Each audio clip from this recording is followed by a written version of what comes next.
see there Winterbottom having another little look. Probably should have made that pass earlier. He's using less road than Whincup. Whincup very wide through turn 6 and 7. Look at the last 4 laps on the Microsoft Office 365 register. Winterbottom's got it all over Jamie Whincup, who's doing everything he can to keep car 1 straight and in second spot. That's water on our camera. Down to turn 4 for the final time. What does Winterbottom do? Look at Jason Bright. None of them can get there. Garth Tanner's sneaking up on the back of car 8. There may be a question mark hanging over Fabian Coulthard's win here. A post-race investigation, but this will not stop the celebrations. He joined the category in 2004. He's done more than 180 races. And today, in a brand new format, Fabian Coulthard wins the 60-60 race at Symmons Plains. His first in V8 Supercars. And the first race in 50 for Brad Jones Racing. Mate, we'll let you go because Davey Reynolds has entered pit lane and there's more drama on the track. So that would be Jamie Whincup at turn 4, smoking it up. He's done a big 360 down there and dropped a couple of positions. All good, mate, all good. Eyes forward, eyes forward. So what's happened there? So they're going to have to do a bit of work on that to resurrect it. Here it is again in replay. This will give us the explanation. Oh, he's had to lock it all up to not end up turning Will around. He gave him a bump. Nice job. Look at that. He had it in first gear. He just rotated it like a go-kart. Beautiful driving. Beautiful driving. Have a look at this. Now he's in first slot, gas it up, pick the clutch up, turn it straight around in its own length and drive away. Oh, that is as good. That's Safeway car park stuff. That is very, very good. Don't attempt this in car parks. You drive like that in the car park, I'm never going shopping. That's pretty wild. And he will coast it home. Shane Van Gisbergen will hold on for second. His highest finish of the year, and Will Davison will find himself on the podium yet again. And sometimes this man makes winning look easy, but this weekend was a much different story. Whincup had to fight for this victory. Well done, fellas. Tough weekend, but awesome finish. Thanks for putting up with me. Great job, boys. Ross, happy birthday for earlier in the week, 260th. Oh, congratulations. Massive crash. Sorry, we're going to have to come back to you there. That's Scott Pye. That's a massive crash. Gone straight ahead at turn 2 and made very, very heavy impact with the outside wall. There's guardrail. Let's listen. Yeah, okay. Sorry, I was pumping as much as I could. It was okay, it was just complete fine. When he says pumping, he's talking about pumping the brakes. So he's had some brake issue down there. This is a Lucas Dumbrell Motorsport entry driven by Scott Pye. That is a massive accident when they go headlong into a wall like that. The forces that go through the chassis are extreme. Fortunately, he's okay. Porsche medical car there with Dr. Carl Lee running over to see Scott's okay. That's very much a straight on. And it's from the sound of that radio communication, it's been a brake failure of some description. Whether that's a front brake rotor explosion or a hydraulic problem. And this is going to be a shot now. You see straight ahead, hasn't retarded at all.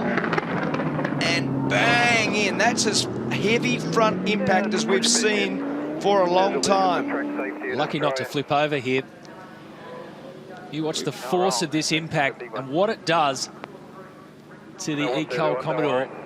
Nose first, flips right up. There is currently 9 laps remaining. And the crowd, understandably, are scared of that one. It's the biggest one that Scott Pye will ever have. Scotty has got to have the car. He thinks the right. And some people just can't watch. That's a nasty image. Here it is again. Listen, just listen.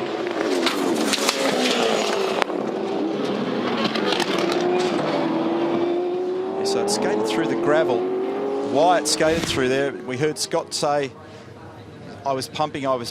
So it kind of suggests that there was either a suspension or a brake failure. We'll get on top of it. And Tander, 40 points there in that that battle for third position. Look at this here, Davison and Courtney. Oh boy, I can't wait to be behind you next time, mate. Seriously. You got that on camera?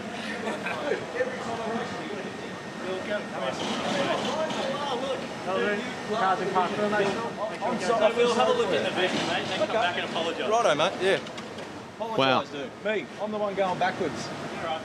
Highlights from the race. Craig Lowndes, beautiful start, just got on with the job. Winterbottom told us at the end of the race that he felt the front was a little bit lazy. They changed the car, they tuned it a little bit between qualifying and race 4. Maybe it didn't go quite the way he wanted. It sounds like that. The view from the champ, battling there with Shane van Gisbergen. Always you get this funnel of activity down at 4, and you've seen Will Davison. He's pretty fiery, he's pretty uptight about it. Courtney feels as though he was given some help in this matter, and that may have, in James's eyes, caused the turn. And it's go. Looks like a good one from David Reynolds. Has he got the jump on Lowndes? He has. Reynolds will lead them in the Bodlow entry. Lowndes sticks it up the inside. They touch. Reynolds has gone around. Evasive action from the Erebus entry. No, that is not what Reynolds wanted. You know that it's under investigation. You saw that a moment ago. Let's take a look at it here as they run into turn 2. Lowndes contact with Reynolds. Evasive action from the 9. Black flag, pit lane drive-through penalty, car 888. Black flag, pit lane drive-through penalty, car 888, driving infringement. Yeah, he wasn't far enough up to keep the argument going, Craig Lowndes, and he's tagged David Reynolds. That's what happens when you're the pioneer. When you're doing it, he's in! That's a massive crash there for Tander. He's spun. That's Rick Kelly involved. Tim Blanchard, Moffat, they're all involved. Have a look at this. This will be red flagged. That is a massive crash. Red flag. All cars are to stop on the grid in order, please. In their current order, all cars to stop on the grid with caution, please. Di Silvestro, Rulo, Moffat, Pye, Blanchard, Tander, Percat, Rulo, I mentioned. My goodness me. That 11 cars. Is a staggering scene in Tasmania. And there's another Brad Jones car in there. After the difficult day they've had, Rick Kelly, massive damage on that car. That's Will Davison. It's like 10-pin bowling. Now let's ride with Will Davison. We'll just be quiet here for a sec.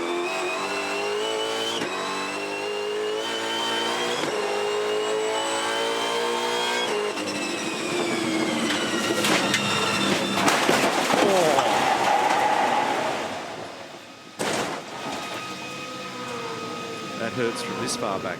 That is serious accident. Another angle. And then it's a question of, I mean, people just can't react. I mean, there's cars flying everywhere. You've got no grip. You can't see. There's metal every which way. Now with Courtney.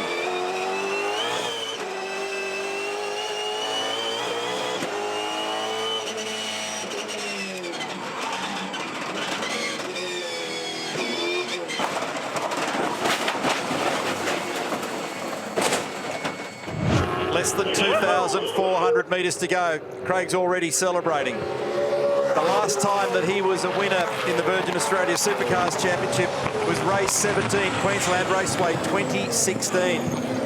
He came into the weekend with 642 of these races under his belt. Yesterday he got onto the podium for position number 2. Grabbed a pole position earlier in the day. And there's still plenty of fire in this belly. He's going to negotiate the final corner. He's got a margin of just on 3 seconds.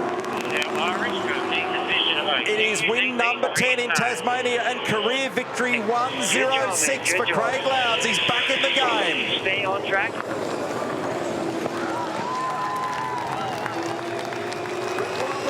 Well done, Craig Lowndes. 2.3 seconds over Scott McLaughlin. Valuable points for Scotty today.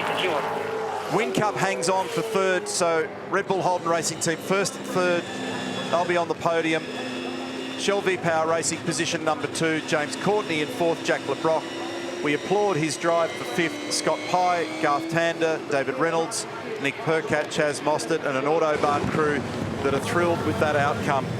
Congratulations, Craig Lowndes, 3 times a champion in the Australian Touring Car Championship and the Virgin Australia Supercars Championship, 6 times a Bathurst winner, 5 times a Sandown 500 winner, a Bathurst 12-hour winner, and he adds to an already impressive tally of victories.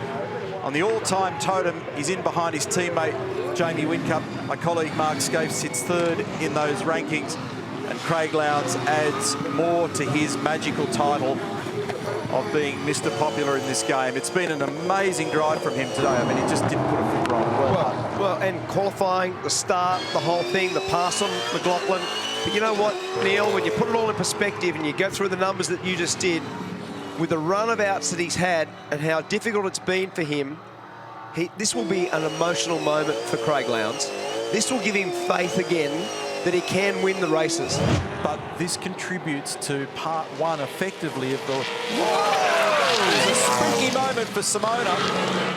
Right rear on the grass. How did she end up pointing in the right direction out of this one? Check it out from our RF camera in the pit lane. So she's put the right rear on the grass and looped it and then managed to have it all pointing in the right direction when she gathered it back up. Look at the steering. Full opposite lock. And then eventually it has bitten.